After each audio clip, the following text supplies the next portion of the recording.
What's good, everyone? Psych Perspectives, giofvcks here, and today we are going to be discussing Bryshere Gray, aka Hakeem Lyon, on the previous hit show on FX, The Empire. Now, here's the thing, right? Because when stuff like this happens, you know, everybody's quick to only criticize, but nobody ever talks about addressing. I'm not going to say no one talks about it, but oftentimes you don't hear people addressing why we need mental health resources and services in our communities, why we need to get people help, instead of just sitting up making commentary, joking and laughing at the expense of somebody else. Like, that's not productive, that's not positive, that's not mature. It's toxic and dysfunctional, and it's one of the many reasons why people in our community, and when I say our community, I'm talking about the Black community, people of color communities, lower income communities, etc. People in our communities don't get the help that they deserve and need, because oftentimes, it's seen as a joke. Like, we see so many young folks spiral out of control with drug and alcohol abuse, and nobody says. Some people say some things here and there, but for the most part, you become a meme, and everybody's laughing and joking about you, and then a couple of months, a couple of years down the road, you're a full-blown addict. Now you're in and out of jail, and then a couple of more months, weeks, years down the road, you're dead of an overdose, or you got shot and killed, or something, or you committed suicide. It's always something. And a lot of this could be highly avoided by having the proper resources, such as mental health care, counseling, therapy, rehabilitation, true friends and family and community support.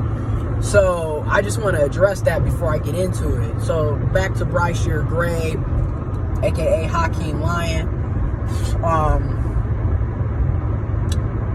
There's news being reported that Bryshere physically assaulted. Basically, he beat his wife. And in that situation of him beating his wife, and he choked her and beat her, she was able to flee and get away from him and get to safety at a gas station. And there she reported that, he had been beating on her and choking on her. And then, that's how she got to safety and got help to get away from him and his violence and abuse. And then when you see the mugshot of Bryshere Gray, you're just like, who is this? This doesn't even look like Bryshere Gray. This doesn't look like Hakeem Lyon, right? And he's a year younger than me, right? He was born in 1993. So maybe even less than a year younger than me, because my birthday isn't until October. So it makes you, I'm sitting here like, damn, we're in the same age group, basically. It's a matter of months of being apart. You're a millennial. You're either 26 about to be 27, or you're already 27. And I'm sitting here looking at that like, damn, your life is really spiraling out of control, and it's obvious. Like, you look at the mugshot like, bruh, and then on top of that,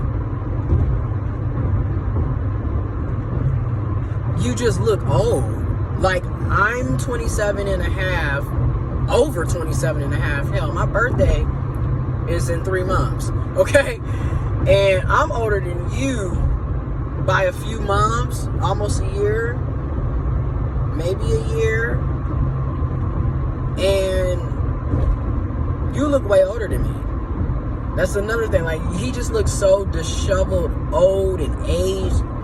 and then I'm looking at the discoloration of his bottom lips, like the discoloration of his lips, and I'm like, you can just see, like, okay, judging from the outside in, because that's what I'm doing. I'm looking from the outside in. There's some distress going on here, and there's probably potentially some drug abuse, alcohol abuse, and there's definitely some. And then before the drug abuse, before the alcohol abuse, we have to address what trauma, what mental health aspects play a role in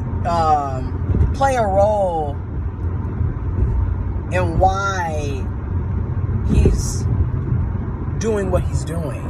And I'm not saying, and let me clarify this, just because you have trauma and mental health issues doesn't justify shitty behavior, doesn't justify you treating people badly. Because let's be real, a lot of people like to use, their traumatic experiences and what they went through. A lot of people like to use their mental health status and their mental health illnesses to be a crutch. And it's like, no, you still will be held accountable, because mental health or not mental health, trauma or no trauma, doesn't give you the right to inflict pain and harm onto other people. It doesn't. Now, what we need to do is we need to address the trauma. We need to address the mental health issues.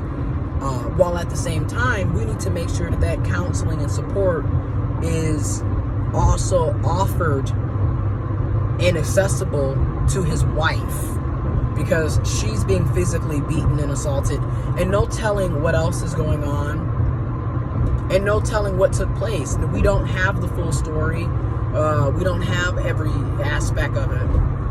But the point is, they need help, and they need to be held accountable for the wrongdoings.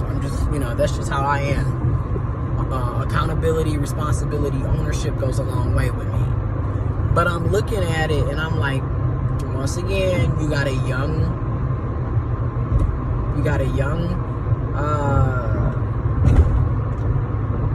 perceived to be cisgendered heterosexual black man who is going down the wrong path. You feel me? Is going down the wrong path. And we've seen this story way too many times. One too many times. They're young, they're ambitious, they're talented, but everything happens so fast. And it's like that cliche saying, and it's cliche, but it's the truth. You live so fast and die so young, and that's how a lot of us are. Like, you feel me? Especially my generation. Like, when I look at millennials, Gen Z, and really, it's not just especially my generation, because Gen Xers, let's be real, and this is just me going further into this discussion. So many of us are products of crack mothers, crack addicted mothers.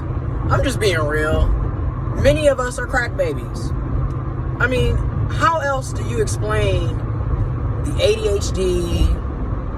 A lot of the ADHD, a lot of the ADD, the OCD, a lot of these mental health issues are chemical imbalances, okay? And it doesn't help when you've got parents who are drug addicts who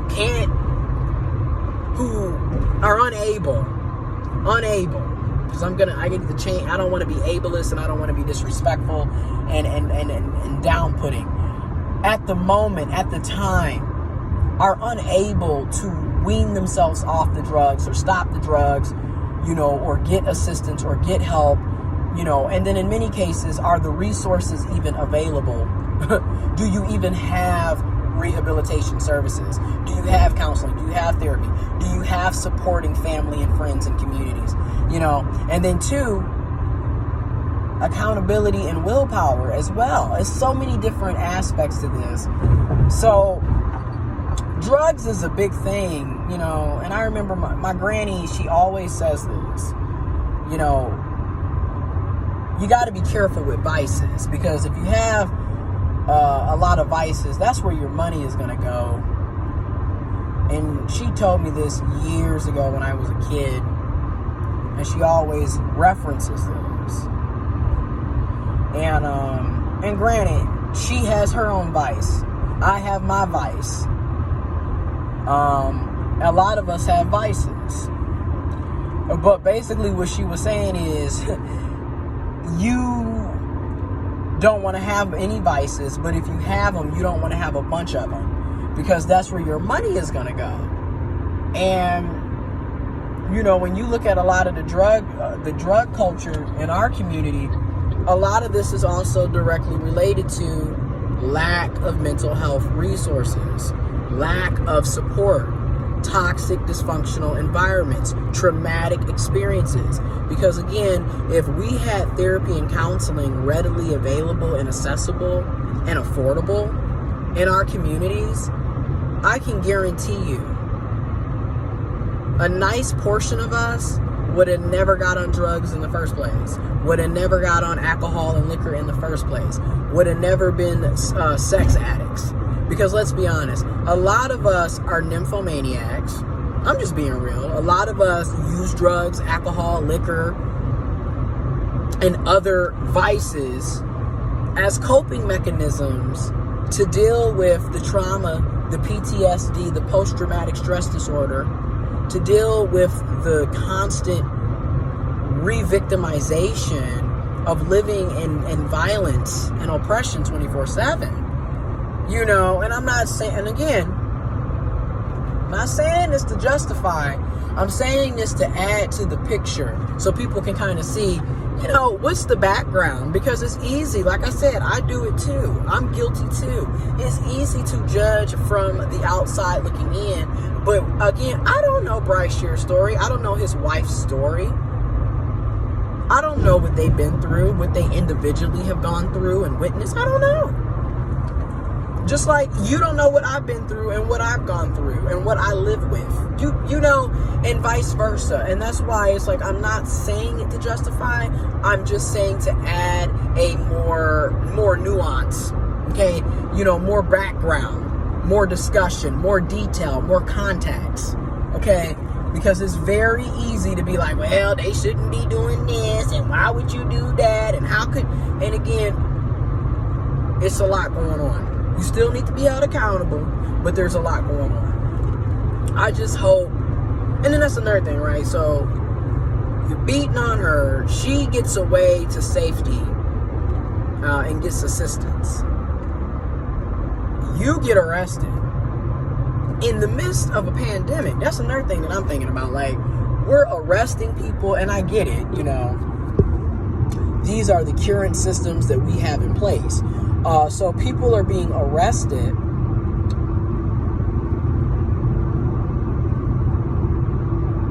but we're going to house them at the jail where the coronavirus is basically its own epicenter within the jails and prisons.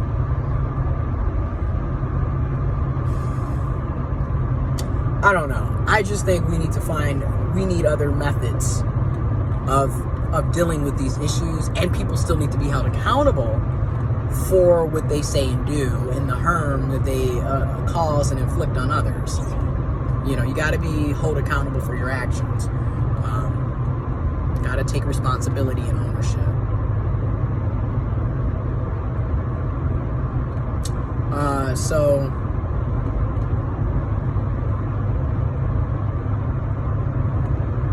So like I was saying,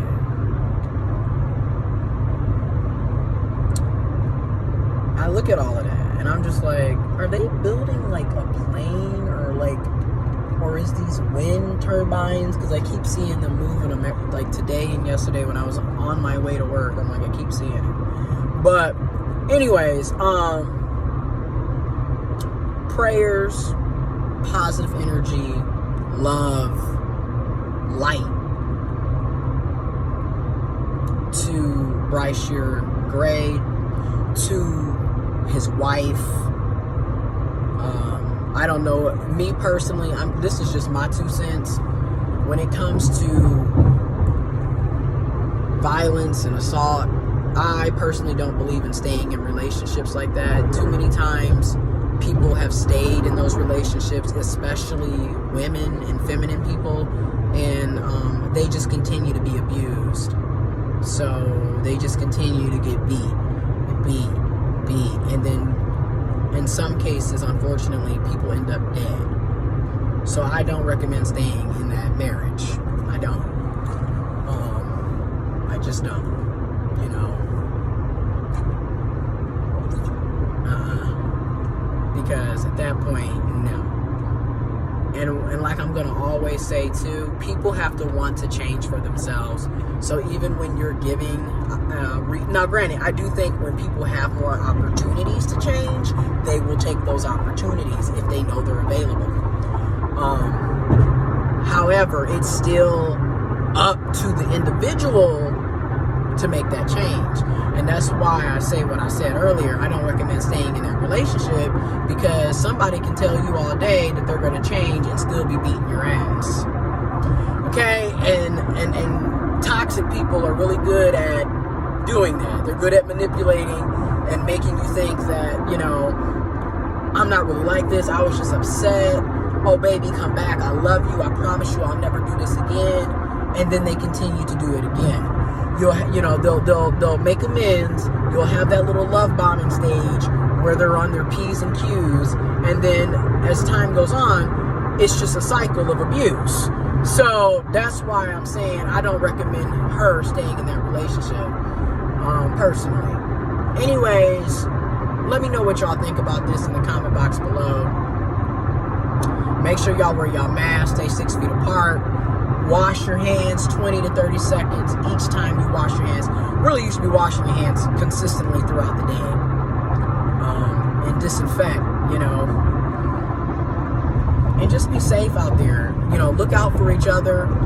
Look out for others. Look out for yourself. And when you're looking out for yourself, you should look out for others. And when others are looking out for you, you know, we need to all just be looking out for each other. I'm just really trying to get that in y'all head. We really have to realize we're in this together. No matter how you try to twist and turn it, we're in this together. That's why even in this situation, what he did was wrong. No one deserves that. While at the same time, he needs help and she needs help too. See, that's my thing. I'm really learning that, you know, damn, you can't just have these cut and dry reactions and shit. You really have to be trying to get to the root cause of the problem so we can address it at its core, so we can stop it from happening or reduce it significantly from happening. So I just want to throw that out there. Like I said, hopefully things get better for him. Hopefully people intervene, because we've seen this story so many times. And hopefully things get better for her as well, and I hope she gets out of that relationship, you know, because it's just not healthy. It's not healthy. It's not safe. Anyways, I'm out.